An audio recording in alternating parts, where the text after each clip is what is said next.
Welcome to the Humanities Team podcast with me, Steve Farrell. Humanities Team is an international spiritual movement whose purpose is to communicate and demonstrate the timeless truth that we are all one, with the divine and all life, caring for each other and the world we share, so that people's actions reflect this profound understanding within our generation. We believe that living this truth is essential to resolving the most chronic and acute world challenges and vital to creating a flourishing world of peace, harmony, and happiness.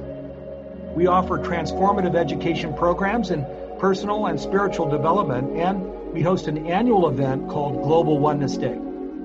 Similar to Earth Day, which galvanized the global environmental movement, Global Oneness Day has become a catalyst for spiritual activism and an integral part of the present-day global oneness movement, which represents a profound new paradigm in human culture. Humanities Team is the only global nonprofit organization working in transformational education. Since we are a nonprofit, there is no focus on growing profits or satisfying shareholders, and 100% of all revenue goes toward our work supporting conscious evolution, planetary awakening, and flourishing at every level of life. If you'd like to learn more about us or want to support our mission directly through donation or volunteering some of your time, please visit us online at humanitiesteam.org. And lastly, if you enjoyed this podcast, we'd be grateful if you'd leave us a review. All right, and it's 11, so we're going to go ahead and start the recording. Let's go ahead and begin. I want to just say welcome back to the Living in Oneness Summit to everybody. And I'm Steve Farrell, the Worldwide Coordinating Director for Humanities Team, and I'm one of your hosts during the summit. I want to invite you to get comfortable, relax. We're going to have just so much fun here. I'm quite sure that you're going to take away a great deal of wisdom, and I think that's probably an understatement. I'm now going to share our special guests that are here for the hour. You're going to love them.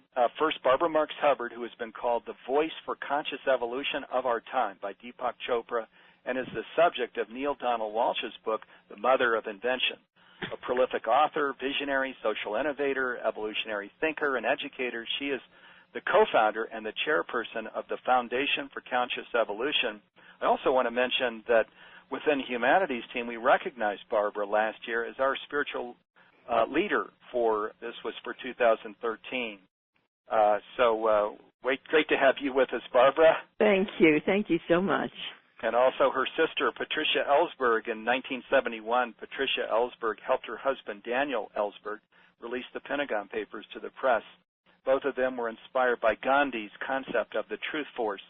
For decades, she has been speaking and leading guided meditations at large events around the country addressing peace, women's and environmental issues, and she also teaches courses with her sister, Barbara Marx Hubbard. And Patricia, welcome to the program. Oh, I'm so happy to be here, Steve. Thank you. And it's great to have you all here with us. We were just chatting just before the call and sharing that, in Patricia's words, it's so nice to be here with kindred spirits, and hopefully everybody can feel that on the line. We've got a great audience, almost 15,000 have registered, and I know this is an audience that is awakening or awakened to oneness, so we're all kindred spirits. We thought what would be a really fun way to start is with something experiential, an invocation of the divine, where we just speak about, the incarnation of the divine, because, of course, the divine is within, and we thought we could start with an attunement to oneness and then an experiential exercise. And I think Patricia was going to lead the attunement, and then Barbara Marx Hubbard the experiential exercise. Wonderful. Well, I just want to quote one line from the poem by Rumi that I'm sure many of you know. Out beyond ideas of wrongdoing and right doing, there is a field. I'll meet you there. And that's such a beautiful concept when we are together in co-creating a resonant field. And so I invite you to co-create this field where we are meeting by taking some deep breaths, holding for a few seconds after the exhalation and after the inhalation in your own rhythm. Centering deeply, finding the quiet center of your being. Taking a few breaths in and out as if you were breathing in and out of your heart. And with each breath, like blowing on embers, imagine intensifying the warmth and brilliance of the love that is in your heart.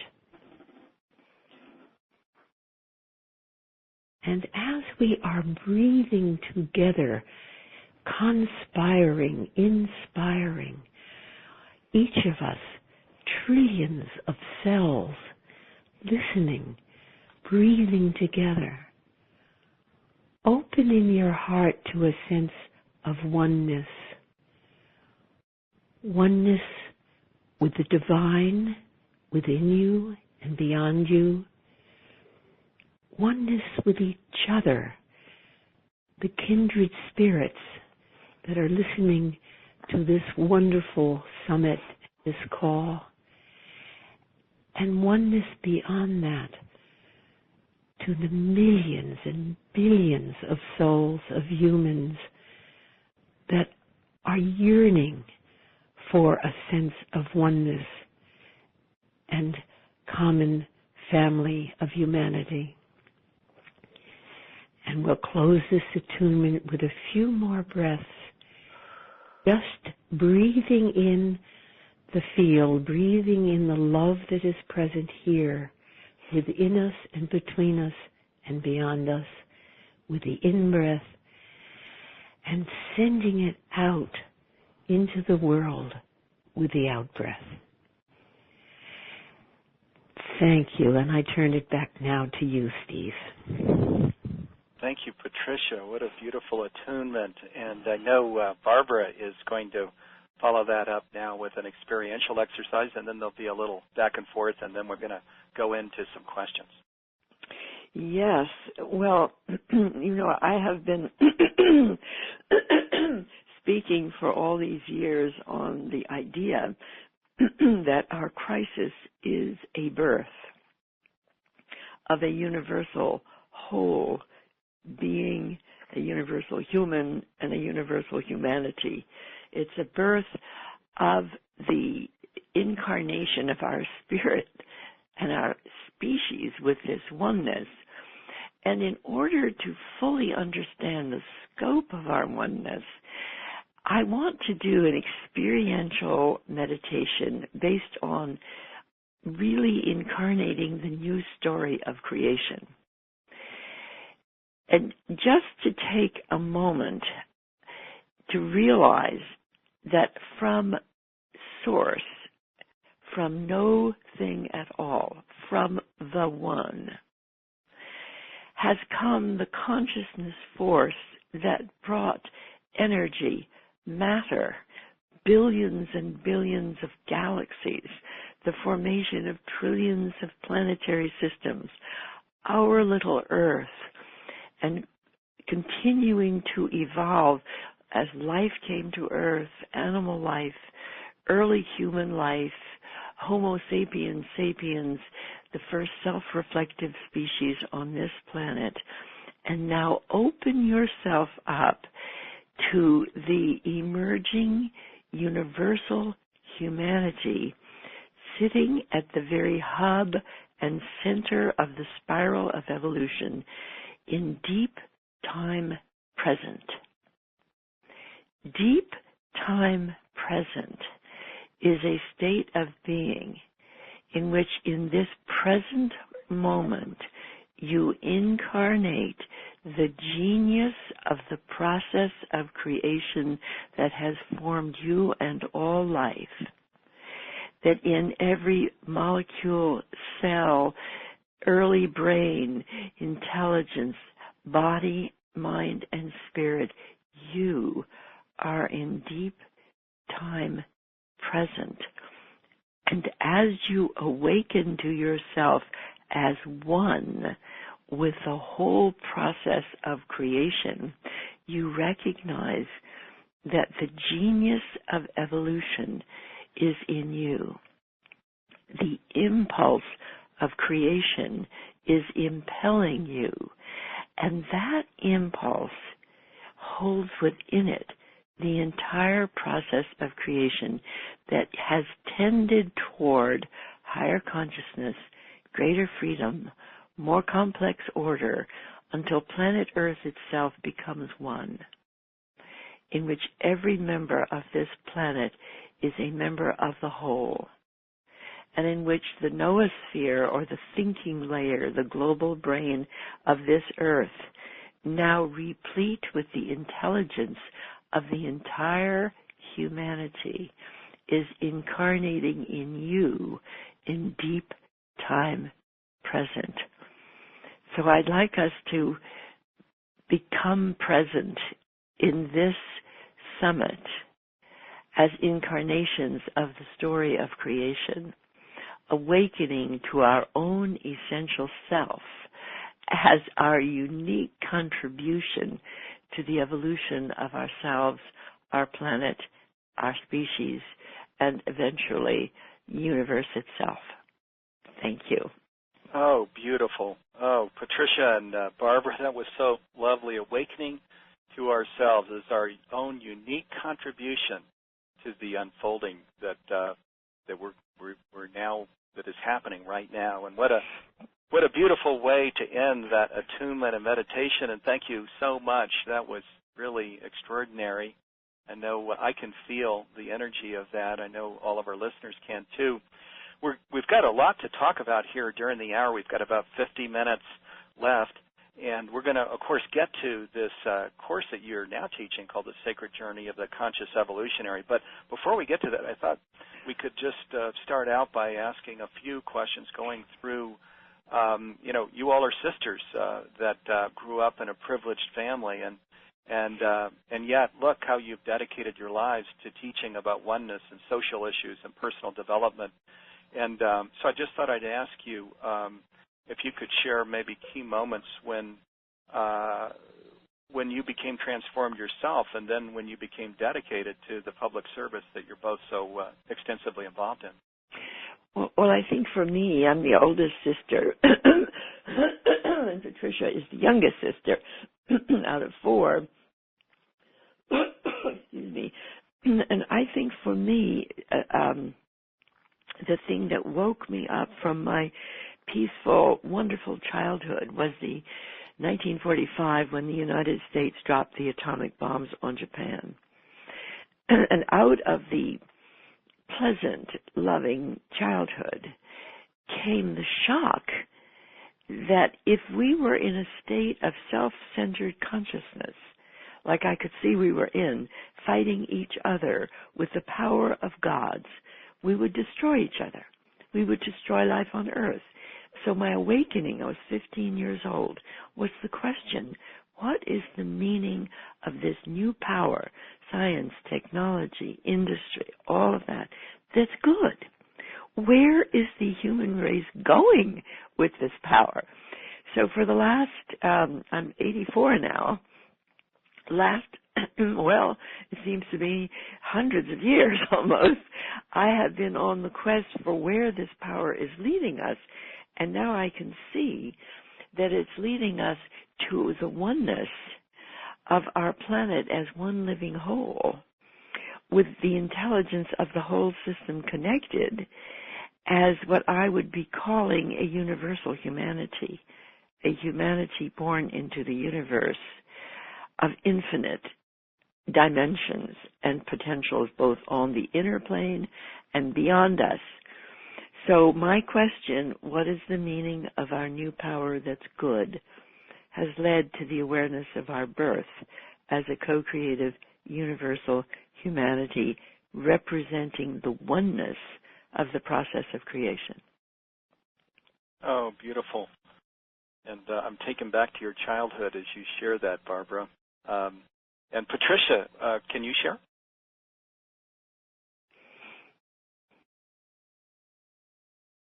Patricia, are you there? Yes, I had it mute. I'm sorry.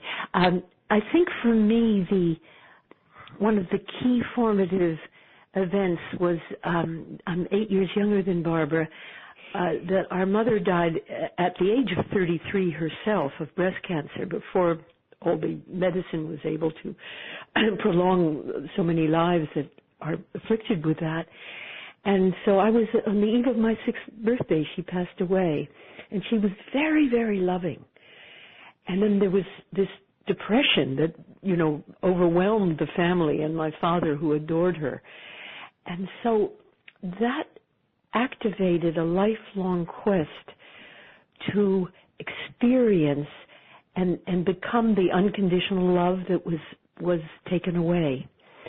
So my whole life really has been an exploration of finding and accessing that unconditional love, which also feels like the divine within.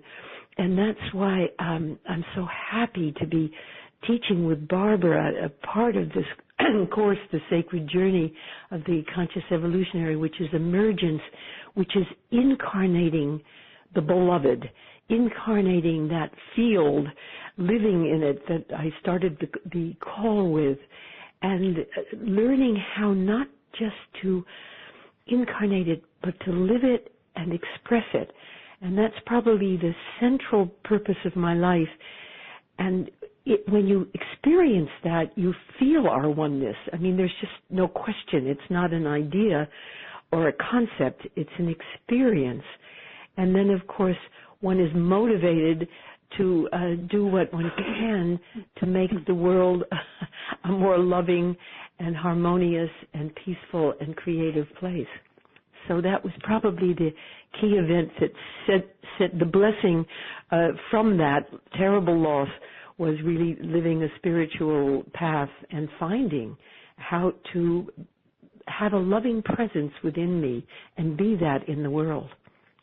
Gosh, isn't it interesting how it always seems that so often something horrible like this, your mother dying at an early age of breast cancer, but then that revealing itself as the divine, with this unconditional love that you felt in this extraordinary way, and then turning that all around and devoting your life to this work to where you're now touching tens of thousands, probably hundreds of thousands of people with unconditional love, which is oneness. So it's interesting to think that for Patricia it was the death of our mother, and for me it was the death of our civilization. But they were related. Right. From the very intimate and deep personal and the social power that we now have, and both of us now joining together, has been a really great blessing for us. And for the world. And we're going to spend time with this course here, just to all of our listeners, this Sacred Journey of the Conscious Evolutionary. I want to just go through a few more personal things first, and then we're going to go straight into a discussion of that course. Patricia, I remember when you and your husband, Daniel Ellsberg, released the Pentagon Papers to the press, and just the extraordinary impact that had in the world, and even is felt to this day probably by how we manage defense. Can you talk a little bit about that, because I know you were inspired to do that? I think you sound much too young to remember. This was in 1971, and I imagine many people in listening to the call, were not even born then. But it was a pretty huge historic event in our first year of marriage. I'd sound Mr. Right at the age of 32, and yet the war in Vietnam was going on, and my husband had access to a top secret study that was really showing we'd been lied into that war, and he'd been in Vietnam, and he was one of the brilliant, the brightest, the best and the brightest working in the Defense Department in the Pentagon. And it became clear that this secret study really undermined the justification for what we were doing in Vietnam. And so in the first year of our marriage, Dan turned to me and he said, he'd copied the papers, and he said, I think I should put this out. What do you think? And I read it and saw that it could really make a difference in public opinion. But the price of saying yes was that he could well go to prison for the rest of his life. And he was, in fact, indicted for 115 years.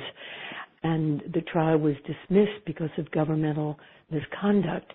But the relevance to this theme and this call is that we were really inspired by Gandhi and the truth force, which is often spoken of as the soul force or the love force. And Gandhi's truth was very much grounded in the recognition that we are one. And therefore nonviolence came out of that. If you're violent, you're hurting the one, which is also you. And I'll just close, because we have so much else to talk about, is what we were underground so we could put out more of the papers. 17 newspapers picked up the top secret documents and did an act of civil disobedience. The White House had enjoined the press, and we were underground. It was the largest manhunt since the Lindbergh kidnapping for us, the Gandhians, non-violent people. And we came up from underground to go to the court. And we thought Dan might be arrested and put, in handcuffs, but we were standing there. There was a huge crowd around, even press and flashbulbs, and what gives you the right to decide what's secret and isn't. And we stood in the center of this chaos, and I could feel the power of the truth force. We were standing in the truth, and it was like an electrical current going through both of us, and a sense of such power and love in the midst of this, basic insanity surrounding us, that is the power of the sense of our oneness. It's how India got independence, and it's how we will transform this world into its beauty and its potential as heaven on earth. Oh my God. Yeah, so you're so right. And having that courage to step out when you were looking at the possibility of your husband being in prison for the rest of his life. Oh, how many people would do that? But this is, you really obviously felt that call and knew this was yours to do. But what an amazing, courageous thing, Patricia. One other very short thought, Steve, is that we had no idea what effect it would have. But because it was this powerful truth, it so happened that the Nixon administration way overreacted and did all sorts of illegal things and even tried to silence my husband physically. But it didn't happen.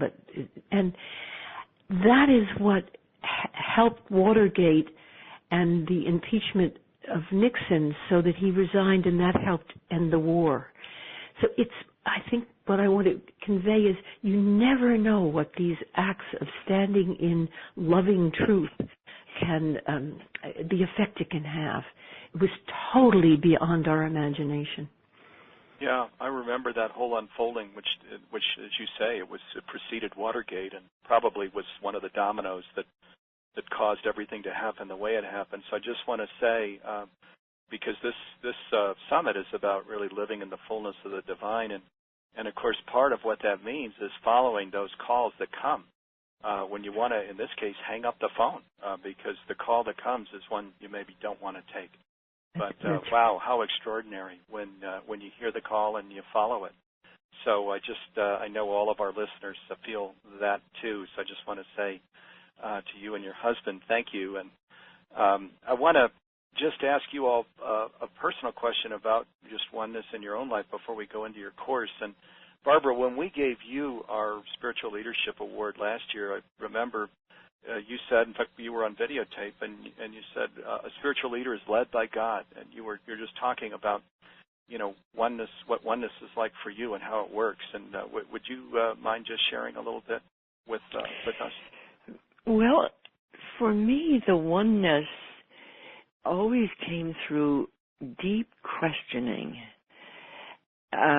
It's like when you say answering the call. I have felt deep calling to participate in the evolution of life itself, but how to do it. So in my journal writing, and I have about 185 volumes of journal, I was guided every morning early to get up to write out, this is the situation, this is what I'm facing, this is where I'm at. What now, and I used to call God beloved, what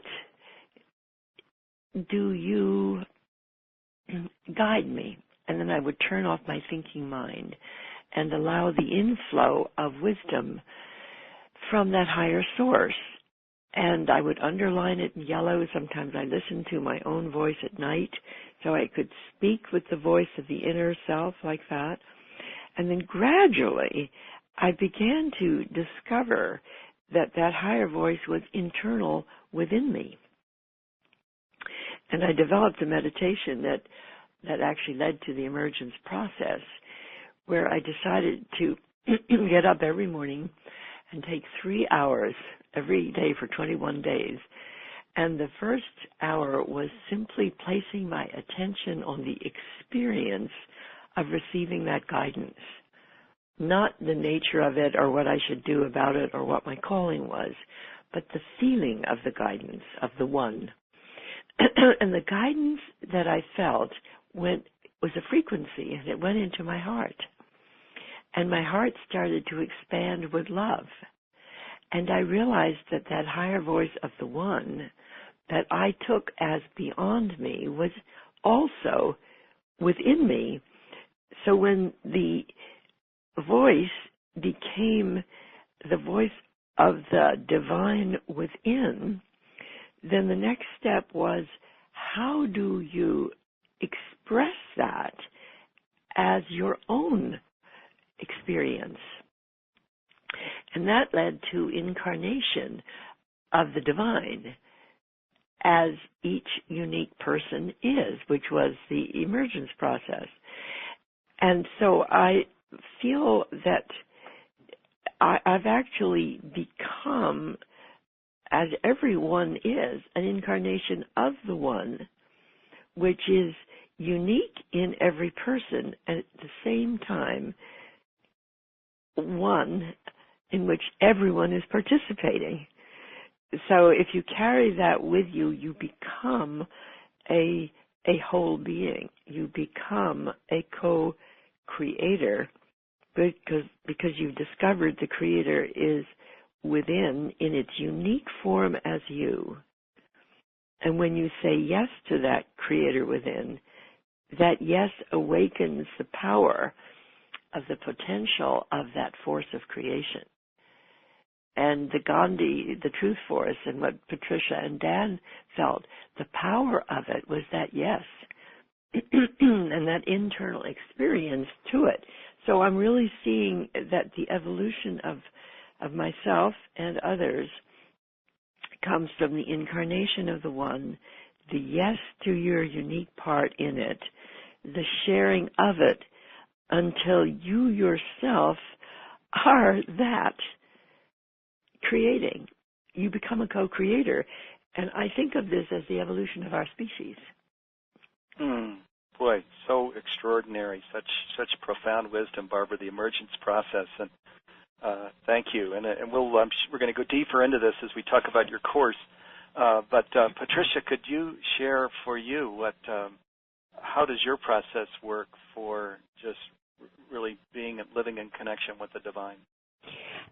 Well, it's interesting. Barbara once jokingly said that she's the messianic one with the message, and I'm the oceanic one. And it's two slightly different flavors of mystical union with the divine. And even though I can be very active in the world and am married to a activist, social change activist, my own flavor of this incarnation of the divine or oneness tends to be a merging, almost traditional mystical experience. And the way I access it is quite different. I'm a horizontal mystic. So I wake up early in the morning, but instead of getting up and writing in my journal and getting guidance, I put a hand on my heart and a hand on my belly, and I breathe in love, in and out through my heart.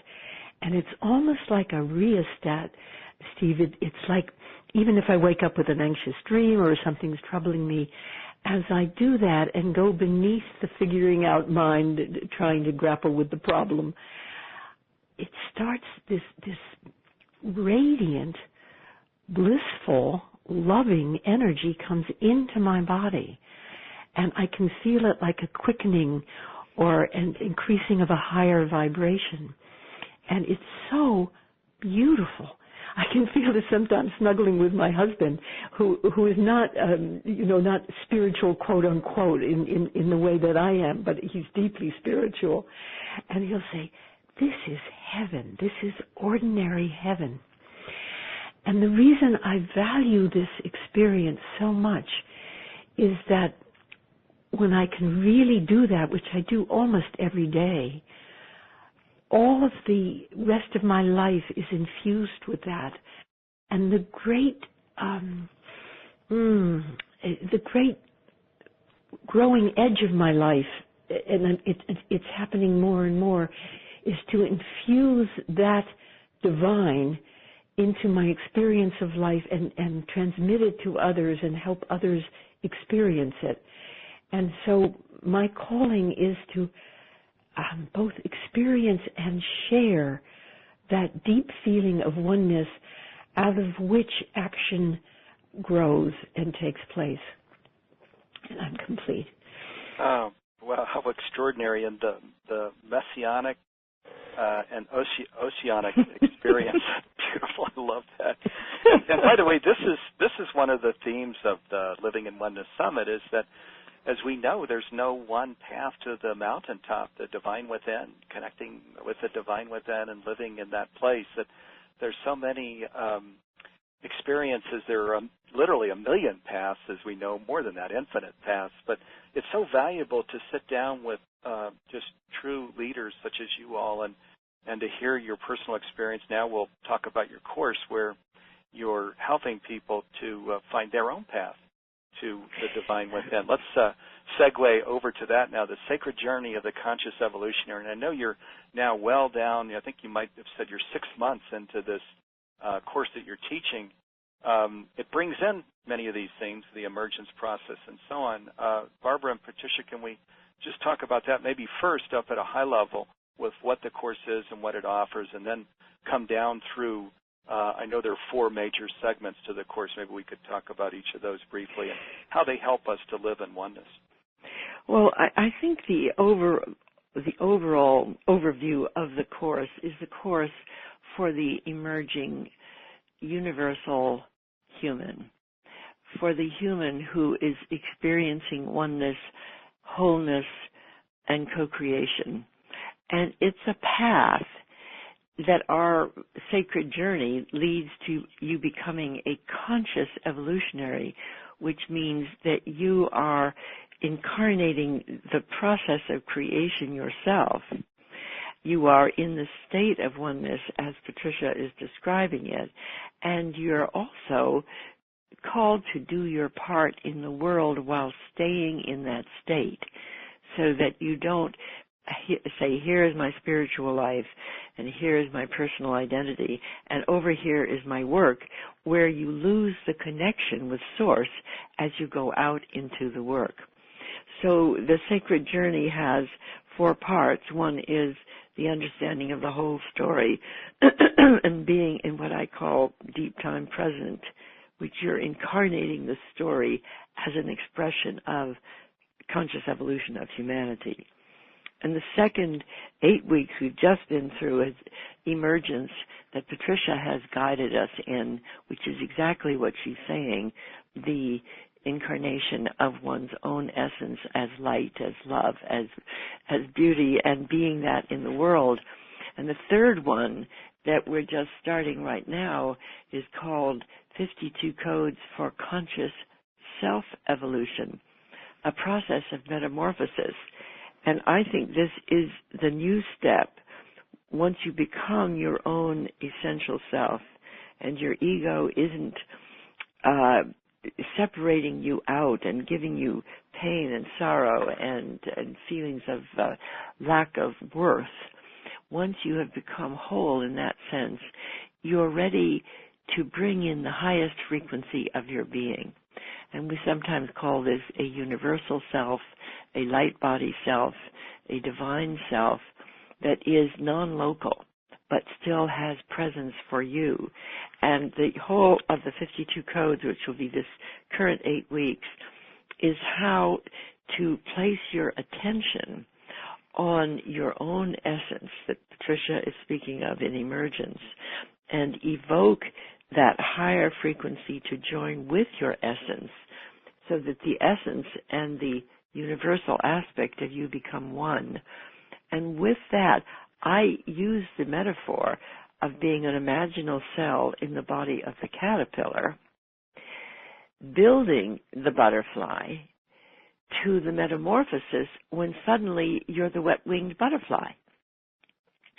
And metamorphosis is shifting from getting ready and preparing to taking a jump to being the incarnation of that with others in a new form that you haven't fully known before.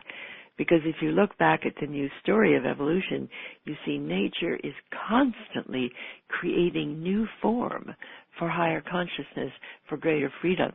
So metamorphosis is a call to full-level substantiation, incarnation, embodiment as a whole being. And then finally, the last 4 weeks will be co-creation in the world, just as we're doing in many ways with the 12 spheres of life, is going out into health, education, economics, all the different callings, but always remaining at the hub of the wheel, in your own essence, in your own wholeness, in your own expression. So this is a journey of the new humanity, personal and then social. And we're so excited about it that we want to be able to offer it as a mentoring for people who feel called to go the whole way in this lifetime to oneness, wholeness, and co-creation. Yes, let me share on that topic. Just before this call, Barbara and Patricia and I talked maybe 10 minutes before the call, and they're going to offer, they'll create a course for listeners if you'd like to do that. So before this call is over, we will go through a process for you reaching out to them if you'd like to be part of this sacred journey of the Conscious Evolutionary program that they've created together. Barbara, we can now maybe kind of step through this.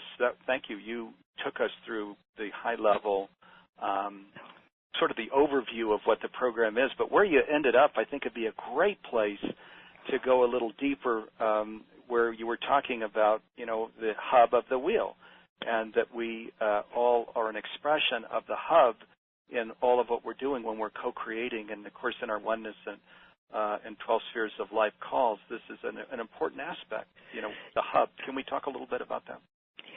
Well, the hub of the wheel is a new sacred space. If you can visualize an evolutionary spiral, and our turn on the spiral is a wheel, and at the very center of that wheel is a hub. And what that hub represents, as I said, deep time present, it's the space where you divine the design of creation that is not only within you but within others and within the world.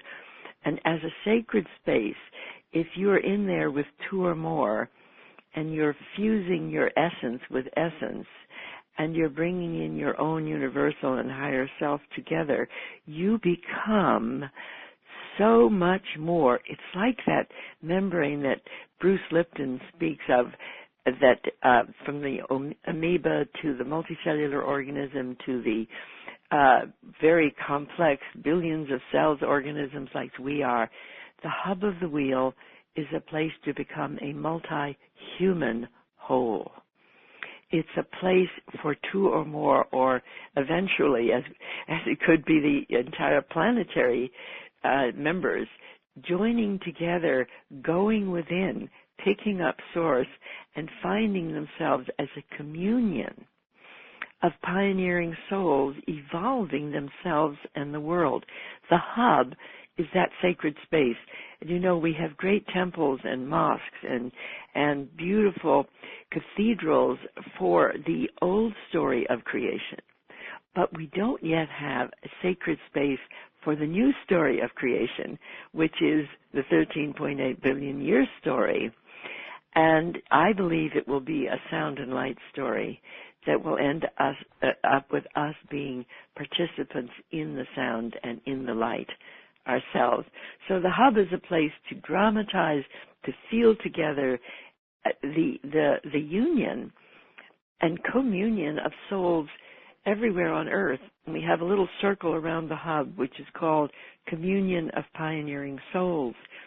And we might just take a moment right this moment to think of the thousands of people on this call as a communion, that each person in the hub of the wheel together now, in union with the process of creation within them, the impulse of evolution within them joining, and taking a moment together in the hub of the wheel to experience this together as a planetary event of the shift toward the birth of the co-creative humanity. So that is what happens in the hub of the wheel, and then that moves into metamorphosis. And I'll just read you one of those codes here, code 19. You are entering an extended wedding day of the essential universal self. This is the marriage of your evolving human self and your very highest universal self. It is a point of contact that allows the universal self to infuse you as a human being with its power and glorious radiance. So as we go through the metamorphosis process, we have these 52 codes that are available to people if they want to go to evolve.org, because each code comes from source. And people can then get their own internalized codes of their inner inner guidance and share it with each other. And we call this the inner scripture. And one of the codes is create an incorruptible communication system with your own inner scripture, which is to say everyone is hearing the voice of God. This is what Neil Donald Walsh is really trying to say in Conversations with God. And the oneness that you're speaking of is because we're all experiencing this. So the third part of the course is this metamorphosis of incarnation right there in the hub of the wheel. And then the last part, co-creation, is going out into the sectors of the wheel, which are called 12 spheres of life in the global oneness days that we do. And I want you to know that in Monterey, they're building the wheel of co-creation. And I also heard they're going to build the wheel of co-creation in Egypt. And the idea is to bring people together at the local community level, in wherever they want to create, in health, education, economics, energy, environment, arts, media, and share with each other what we want to create, what we need, what resources we want to give, and then develop oneness in social form.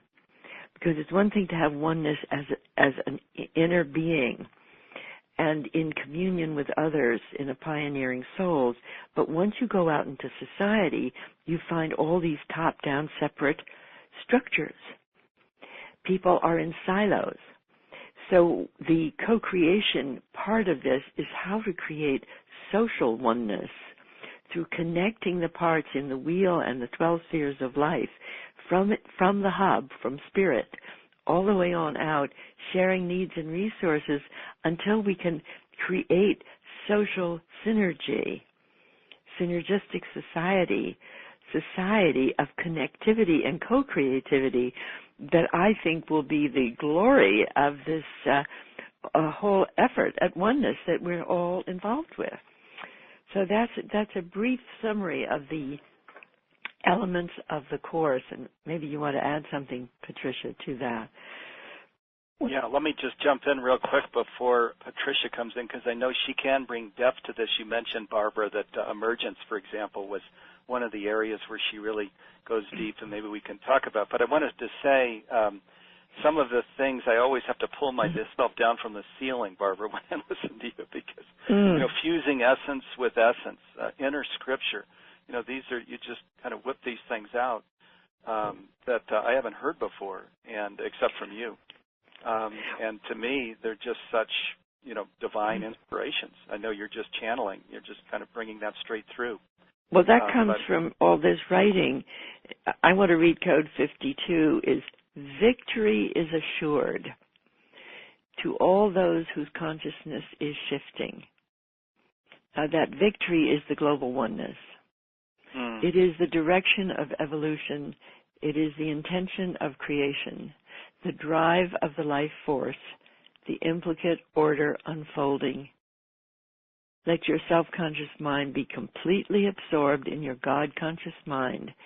Then you will experience the great force entering your life. Everyone is called to their posts, for the hour of our birth is at hand. You can have absolute faith in the results you are now undertaking. Yes, and I know that's so true, and I know the listeners do as well. And some of the people, Bruce Lipton, who you referenced, will be with us Thursday next week, and Patricia Cota-Robles talks a lot about what you just shared, Barbara, and she'll be with us Thursday next week also. Patricia, can you just take us deeper into some of these parts of this incredible program, the Sacred Journey of the Conscious Evolutionary program that they teach with Barbara? Yes, and you know, I want to just say that of course, it's much more than that. I mean, it is a teaching, but it is an experience of deep enhancement of life and a spiritual path that relates to our everyday life. And in the part that I've been teaching on shift with Barbara and separately from Barbara is based on her book, Emergence, the Shift from Ego to Essence, which you can also get on her website. But I love it so much because it takes us from the a wonderful phrase that Barbara coined, the local selves. So we have a local self, our personality self, and we have an essence which kind of is our higher self, which we're incarnating. But we have these sub-personalities that are often wounded and reactive and come up and take us away from the sense of oneness. And so the way to deal with what we call the local selves, or those dysfunctional parts of the ego, which we all have. I mean, it's no shame. We're kind of ashamed of them, but everyone has them, is to, instead of trying to solve their problems, to turn attention onto the feeling of oneness or the beloved within, which we also all have, and send that love to the wounded parts of ourselves. And so we follow a process that was actually written about and shared by A.H. Almas in his book Essence and other teachings of his. We call it the Almas process. But it's in getting in dialogue with those wounded parts that keep us from the sense of oneness when we get off the pillow or I get up out of bed and sending love to them.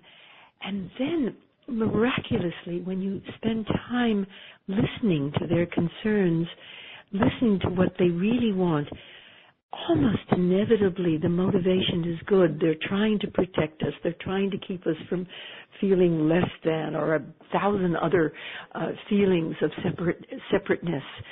And once they get into the field of love, they start expressing that, and they become allies. So a lot of the course or the emergence process is about doing that, or in maturing the internalized voices of our parents or authority figures that so often can be critical. I lead a workshop on finding mother love within, because that's one of the major themes of my life. And in that, people share the internalized voices of their mother or father, and the degree to which they become critical, whether they were in real life or their biological parents were that way. Sometimes they were, sometimes they weren't. But we tend to internalize those critical voices, and it really inhibits our sense of oneness. So in this particular part of the course, Sacred Journey, really is a sacred journey more than a course, we learn to mature and evolve those internalized voices so they become like the beloved. And I think to sum it up, I'm really thinking there, we live often in two worlds that feel separate. There's the relative, the conditioned, the ego. We are separate. If somebody is run over by a truck next to me, I'm not run over by that truck. There is that distinction. And the ego serves an enormously positive purpose to keep us alive and keep us well. And then there's this absolute union. And what this journey is about is fusing those, like an in-breath and an out-breath, or living as essence in action. And that's the beauty of it, is that it's a both and, rather than a getting rid of the ego or only living in the mystical oneness, but that everything becomes sacred because we have placed our attention and intention on not only experiencing our oneness, but recognizing that is our true nature. And the more we invoke that through the power of our imagination and our devotion, the more we become it in action in everyday life. I think I'm complete for now. Yeah, beautiful. I love that this really steers quite a journey, doesn't it? From we're talking about sending love to the wounded parts of ourselves. There's often a lot of work that we need to do on a personal level just to come into a place of openness and connection with the divine, just the like you say, the wounded parts of ourselves that maybe go back all the way to childhood or before. And and Steve, as you're talking, just a brief, is I think as we become a collective embodiment of this, we can do it personally, which the emergence course is, but as we move to metamorphosis and co-creation, that's what we do as we strengthen each other in the field. We begin to bring love to the wounded parts of our society and create something new. I've lived my life a lot as a partner with my magnificent husband. We're still married 43 years later and very much in love. And his has been a life of protest, and it's so noble. And by my own nature, I'm more drawn to, well, the root of the word protest is testimonial of what you're for. And I believe some of the great social change activists like Martin Luther King and Gandhi and Cesar Chavez were motivated by that intense connection to the sacred, to God. And everyone on this call has their own way to connect to that, and that it is a deeply needed kind, just like our wounded selves need the healing of the beloved. Society needs the healing of our collective beloved.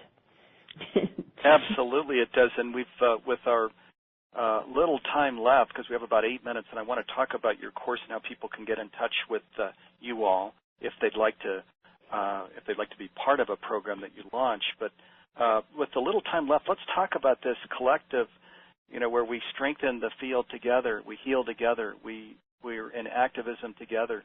I know that part of this is what we do with our Oneness and 12 Spheres of Life calls, which we'll talk about, there's a program tomorrow, we'll talk about that too before we end this session. But can you all share just in a few minutes this whole aspect of collectively coming together, strengthening the field, connecting with the divine, healing ourselves and healing the world? It's such a beautiful concept, and I think that's what your program is about, right?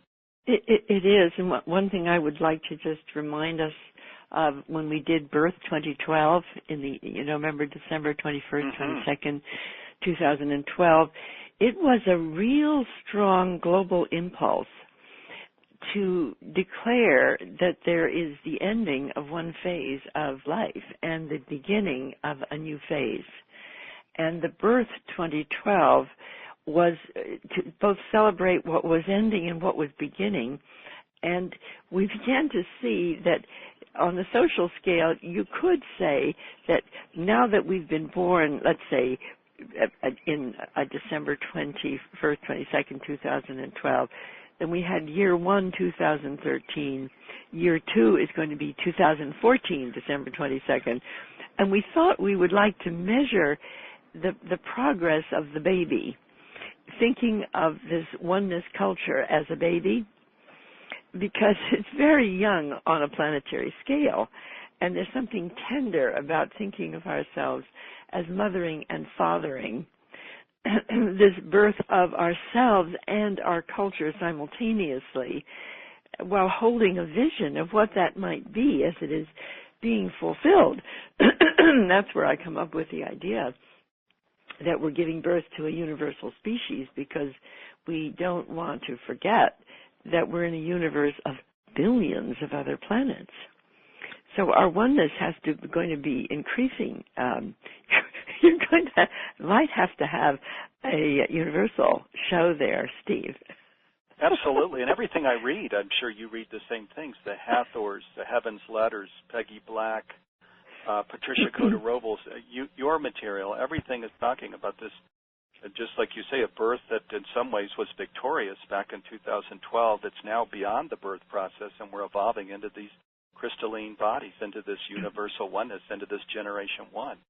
And I just returned from Europe, and it's something for us not to forget that when people declare things together, however many people participated in 2012, that declaration has affected life. Because everybody I met has been saying to me, this was in Switzerland, since the birth we did this, this, and this. And I just think that it's important for us to see when we make these large-scale declarations, as we're doing right now on this particular program, Living in Oneness Summit, we're actually affecting the reality that we are speaking of by doing this. Yes, we are. That's beautiful, Barbara. That the birth or the growth process is being evolved even as we speak during the summit, as we're making these declarations. And beautiful, and it adds another dimension to the summit, that there's more than learning going on and awakening to how we can really fully live as one with the divine. We're actually evolving the whole species. Yeah, we are. During this process. We are, because, if you look back, there was Homo erectus, Homo Neanderthal, Homo sapiens, Homo sapiens sapiens. So I don't think we need to say any one species will be it forever, because they aren't. But what we are is a living example of an ever-evolving force of creation as we ourselves transform. And so I wouldn't be frightened at all of the fact that we're transforming.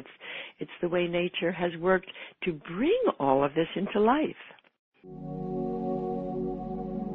If you'd like to receive all of our new podcast episodes, please click on the subscribe button. To find out more about Humanity's Team Transformational Education Programs and about how you can help support our mission, please visit us online at humanitiesteam.org, where you can also sign up for our email list so we can let you know about our free online events and other news about what we're up to each week. And again, if you enjoyed this podcast, please leave us a review. Thank you.